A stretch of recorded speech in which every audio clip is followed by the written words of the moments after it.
বন্ধুরা দেখেন হিংসুটে হাঁসটি তার বাচ্চাকে রেখে চলে গেল। বাচ্চাটি ডাস্টবিনে মশার কামড় খেয়ে কান্না করতে লাগলো। অপরদিকে একটি টোকাই হাঁস দেখতে পেল। সে তাড়াতাড়ি বাচ্চা হাঁসটির কাছে এসে বাচ্চাটিকে নিয়ে একটি ঘরে যেতে লাগলো। তারপরে একটি ঘরে গিয়ে বাচ্চা হাঁসটিকে দুধ খাওয়াতে লাগলো। দুধ খাওয়ানোর পর সে তার কাজে বের হয়ে গেল এবং সে কিছু জিনিস দোকানে নিয়ে বিক্রি করে কিছু টাকা উপার্জন করলো। সেই টাকাগুলো নিয়ে সে আনন্দের সাথে একটি দোকানে সে বাচ্চা হাঁসটির জন্য কাপড় কিনলো। বাচ্চা হাঁসটিকে কাপড় দিল। সে আনন্দে নাচতে লাগলো। কিছুদিন পর তার সাথে কাজে বের হলো।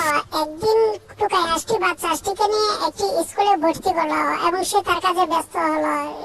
বাচ্চা হাঁসটি পড়ালেখা করে উচ্চ শিক্ষায় শিক্ষিত হলো এবং সে একটি বড় ডিগ্রি অর্জন করলো। টুকাই হাঁসটি আনন্দের সাথে নাচতে লাগলো এবং সে একটি বড় চাকরি পেল।